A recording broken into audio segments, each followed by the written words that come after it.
Queridos amigos e amigas, bom dia, hora da Ave Maria. Rezemos juntos. Em nome do Pai, do Filho e do Espírito Santo. Amém. Rainha do céu, alegrai-vos, aleluia, porque aquele que merecestes trazer em vosso seio, aleluia, ressuscitou como disse, aleluia. Rogai a Deus por nós, aleluia. Exultai e alegrai-vos, ó Virgem Maria, aleluia, pois o Senhor ressuscitou verdadeiramente. Aleluia.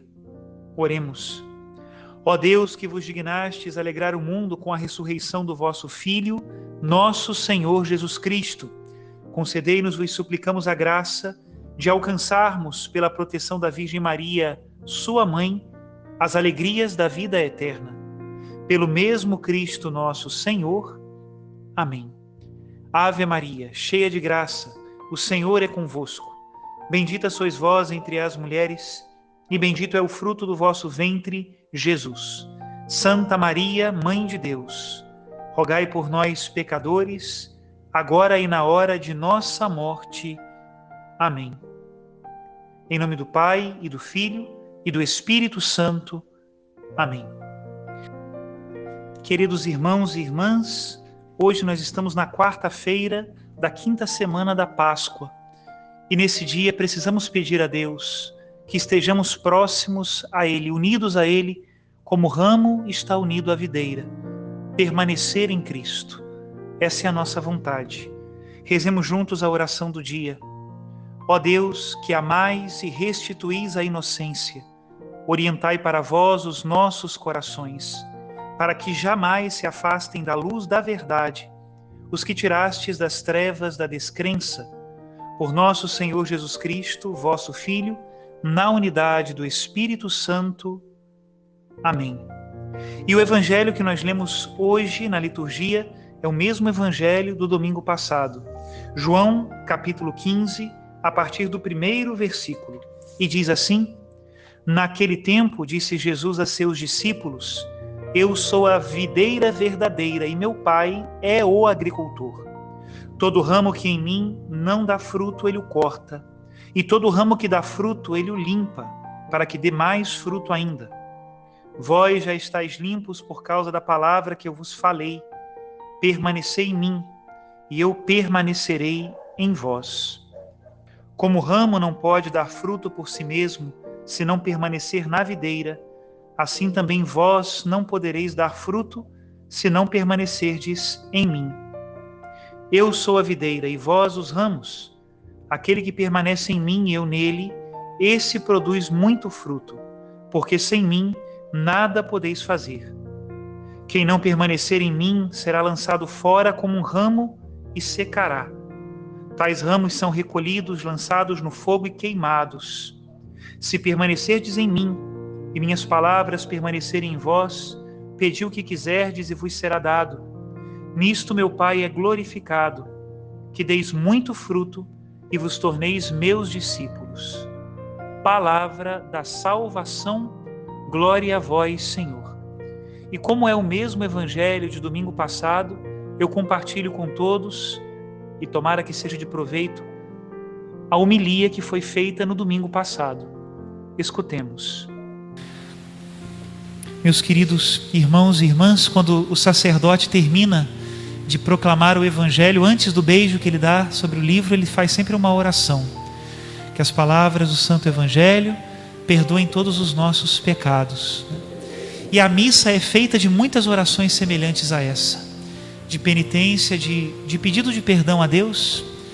E eu penso que essa é continuamente a nossa vida de cristão. E isso é sinal de vida. Quando no evangelho de hoje nós dizemos que aquele que dá fruto, o Pai o limpa para que dê ainda mais fruto, é justamente esse o movimento que Deus faz em nós. Nós não podemos contentar-nos simplesmente em querer dar fruto, como se nós não precisássemos nunca de uma poda.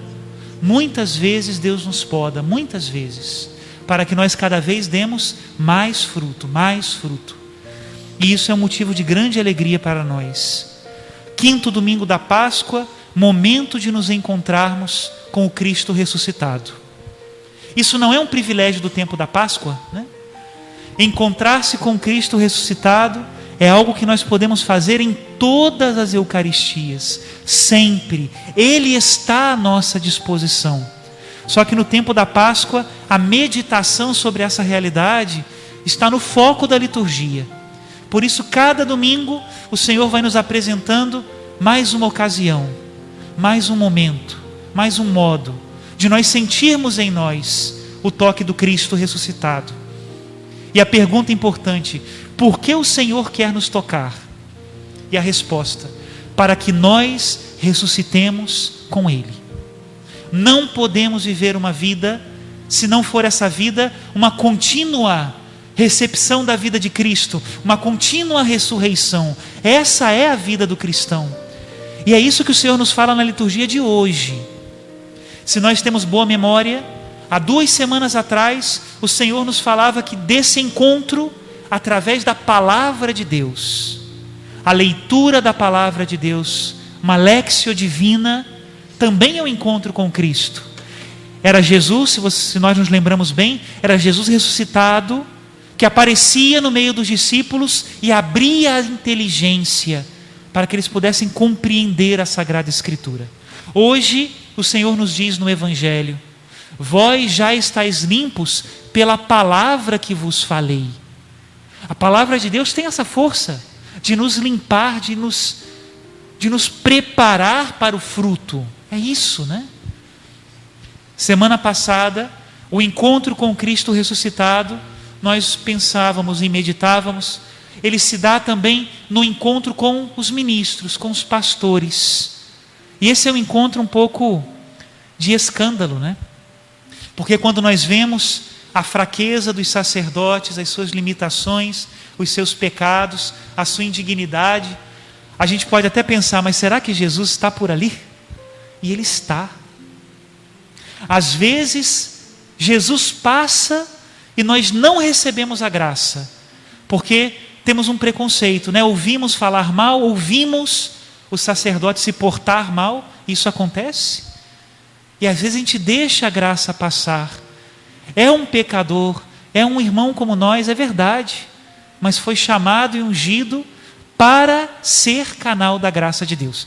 O Papa Francisco usa uma imagem muito interessante para isso. Ele diz, usando o tema da unção, né? O sacerdote, ele é ungido para ser sacerdote. E o Papa Francisco diz: por mais que nós sejamos tacanhos, né, em dar a nossa unção, o povo de Deus sempre rouba de nós a unção. Isso é ótimo. Uma pessoa que está cheia de óleo, né, ungida com óleo, por mais que ele não queira, por onde ele passa, ele deixa uma marca de óleo. Assim também o sacerdote, assim também os ministros de Deus deixam unção. Não podemos perder essa oportunidade. E hoje, como eu já comecei falando, né, nós vamos falar desse encontro com Cristo, mas um encontro que não se dá num passe de mágica, num momento programado, né? Os rituais mágicos, né, que é falso, mas os rituais mágicos se baseiam nisso, né?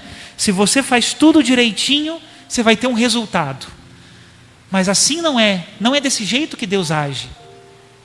A vida com Deus é vida, é dinâmico, acontece com o tempo, com a perseverança, acontece com os movimentos da alma, às vezes de poda, às vezes de crescimento, às vezes momentos felizes, às vezes não, mas se estamos unidos a Cristo, esta vida acontece. E Jesus Cristo utiliza uma imagem para nos falar dessa realidade. Eu sou a videira e vós sois os ramos. O Senhor de alguma maneira fala do que é o mistério da igreja. Esse é o mistério da igreja. E é necessário explicar isso, porque quando nós pensamos igreja, naturalmente nós acabamos pensando na estrutura, não é assim? O que é igreja? O templo, né? O lugar, não é isso? As pastorais. Ou então a igreja é o Vaticano, o Papa, os bispos, né? E é natural que a nossa imaginação recorra àquilo que é visível, mas a igreja é maiormente invisível. Essa é a questão. O que nós vemos externamente não é propriamente a igreja, mas é a manifestação visível da igreja. Agora, o que é igreja? Igreja, nos ensina o Concílio Vaticano II, é o mistério da comunhão dos homens com Deus por Cristo e da comunhão dos homens entre si em Cristo. Esse é o mistério da igreja. Um mistério de comunhão e um mistério de unidade. Nós podemos pensar então, a igreja é a reunião dos batizados, dos santos que estão no céu, dos anjos, dos santos, dos irmãos que estão no purgatório. Ou seja, a igreja é muito maior do que aquilo que nós vemos. É a reunião de todos os que estão unidos à videira. Isso é igreja, e é verdade. Mas também a igreja é você, se você está unido a Cristo. O mesmo que acontece no macro, no grande, acontece na tua alma, quando nela habita a Santíssima Trindade. Mistério da comunhão dos homens com Deus por Cristo. Mistério da comunhão dos seres humanos entre si em Cristo. Isso é a igreja.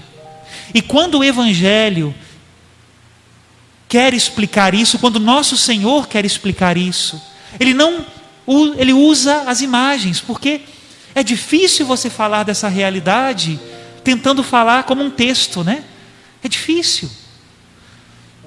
O que é a igreja? Nós podemos dizer, são os ramos unidos à videira. O que é a igreja? O que é esse mistério? É uma plantação, é uma semente jogada na terra, é um homem que constrói uma casa. Se nós recorremos a São Paulo, que é um dos melhores teólogos para falar do mistério da igreja, ele vai dizer, a igreja é o corpo de Cristo, e nós somos os seus membros. Mas o que é isso? É uma imagem. Os membros estão unidos, todos entre si, e têm funções diferentes, mas todos recebem vida, a mesma vida, e todos estão unidos à cabeça. Isso é igreja. Também se diz que a igreja é o povo de Deus. Mesma coisa, uma imagem. Uma só vocação, um só chamado, uma só promessa, um só caminho, um só povo que caminha atrás de Deus, que segue os seus mandamentos. São diferentes entre si, dentro do povo existem funções diferentes, mas todos estão na igreja. Também se diz que a igreja é o templo do Espírito Santo. Quando nós nos reunimos, templo do Espírito Santo. Quando nós sozinhos, unidos a Deus, não fora da unidade, mas dentro dessa unidade, mas digo, o mistério que acontece individualmente em nós, é templo do Espírito Santo. É muito interessante um dado, assim, um pouco de curiosidade, mas acho que ajuda a entender, né? Até o século IV, nenhum documento cristão chamava templo o lugar da celebração do culto. Nenhum. Até o século IV, templo era o cristão. Interessante, porque como não podia haver templos aparentes por causa da perseguição do Império Romano, templo era você. São Cipriano, no século III, dizia, não te preocupes se tens que fugir por causa da perseguição, onde fores, levas contigo o templo. Porque somos nós o templo do Espírito Santo. Mistério maravilhoso da igreja. E mistério que não pode ser estático. Precisa ser dinâmico. Precisa. O Papa Francisco também tem umas imagens muito interessantes. Eu separei duas para nós continuarmos tentando entender o que é a igreja. Ele diz uma imagem em negativo, ele disse isso há algum tempo atrás. Eu até tentei encontrar a homilia, mas não encontrei, mas eu já li essa homilia dele. Ele dizia, a igreja não é estacionamento de cristãos. Eu achei isso fantástico. Falei, porque às vezes a gente parece que trata a igreja como um estacionamento de cristãos, né? A gente entra, paga o ticket, né? Bota o ticket no bolso, tem o direito de estar estacionado, né? Aí depois sai, bota o ticket na maquininha e vai embora. Mas isso é muito estático. Igreja não pode ser estacionamento de cristãos. E aí agora ele diz também uma imagem em positivo. A igreja é um hospital de campanha. Será que nós entendemos o que é hospital de campanha? Agora no tempo do coronavírus, né? A gente está com isso muito na moda, mas ele falou isso muito tempo antes da pandemia. Foi no ano da misericórdia que ele disse isso. Hospital de campanha é o hospital que é armado no meio de uma guerra. Vocês já imaginaram? Muito movimentado, né? Porque na guerra são feridos que chegam o tempo todo, né? E quem é que trabalha no hospital de campanha? Bom, em primeiro lugar, os médicos, militares, né? Os enfermeiros.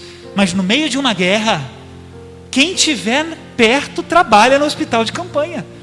Se chega alguém ferido e faz uma cirurgia na perna, por exemplo, e sutura, né? Se ele está ali no hospital e é capaz de carregar uma gaze e um esparadrapo, tem serviço para ele. Se a pessoa não pode voltar ainda para o campo de batalha, mas consegue levar uma cadeira de rodas ou um instrumento, ele vai trabalhar. Porque o hospital de campanha é isso. Às vezes a gente vem à igreja achando que vai encontrar todo mundo são e salvo, né? Todo mundo já santo, todo mundo já preparado, né? Não é nada disso, né? Aqui somos feridos cuidando de feridos, mas é vida. Isso é igreja. Percebem como a imagem tem uma força de nos fazer entender o que é o mistério da nossa comunhão com Deus? Pois isso.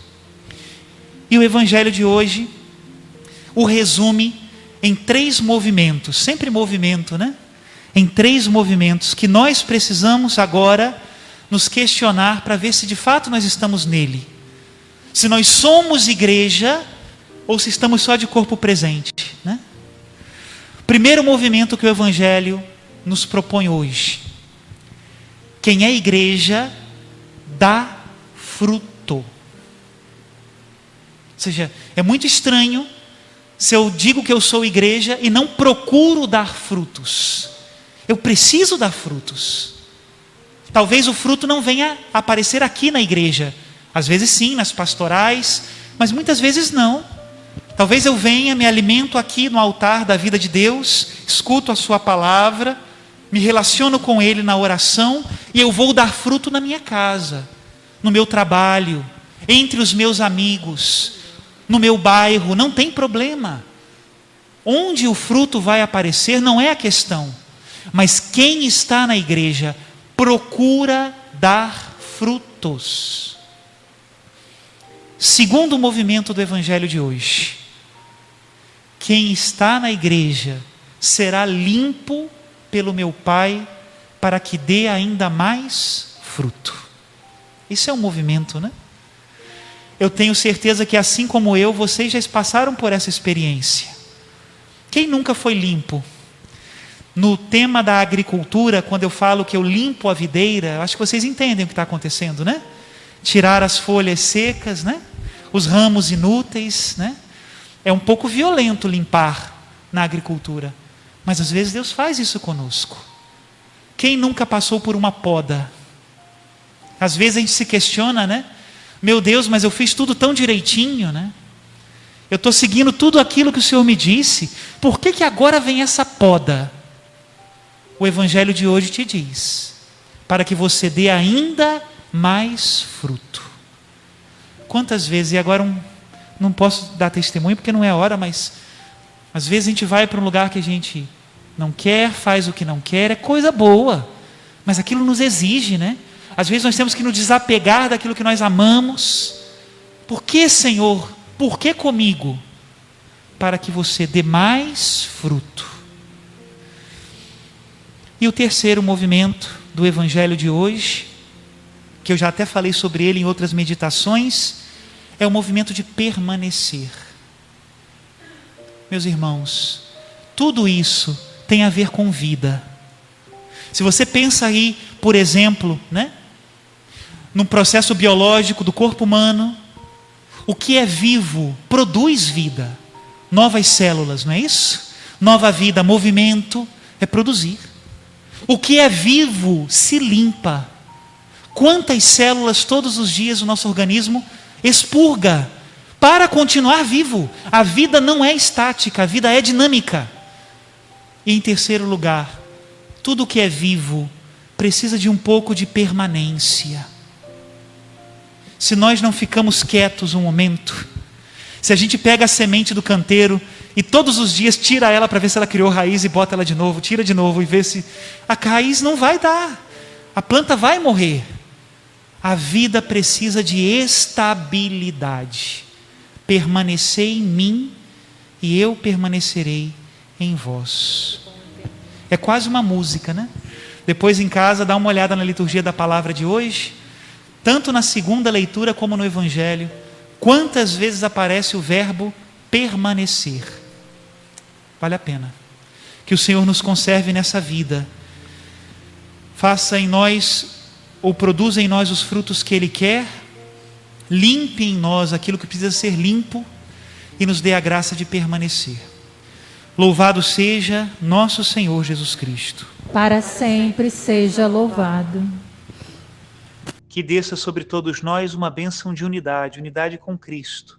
Se estamos unidos a Ele, também estaremos unidos aos nossos irmãos e unidos com vida. Em nome do Pai, e do Filho, e do Espírito Santo. Amém.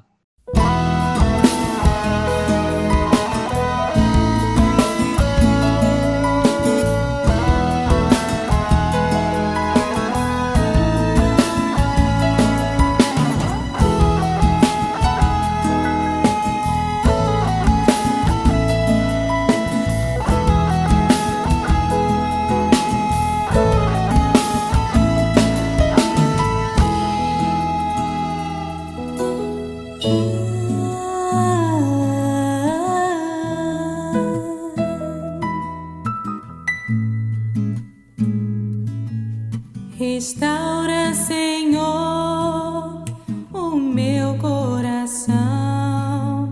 Restaura, Senhor, a minha vida. Ó Pai do perdão, ensina-me a amar o amor de irmão, o sem medida.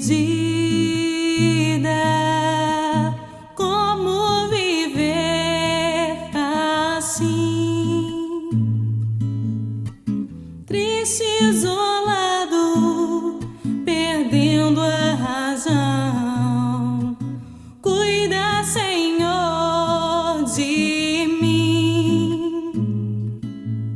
Quero ver tua luz, faz nascer a fé.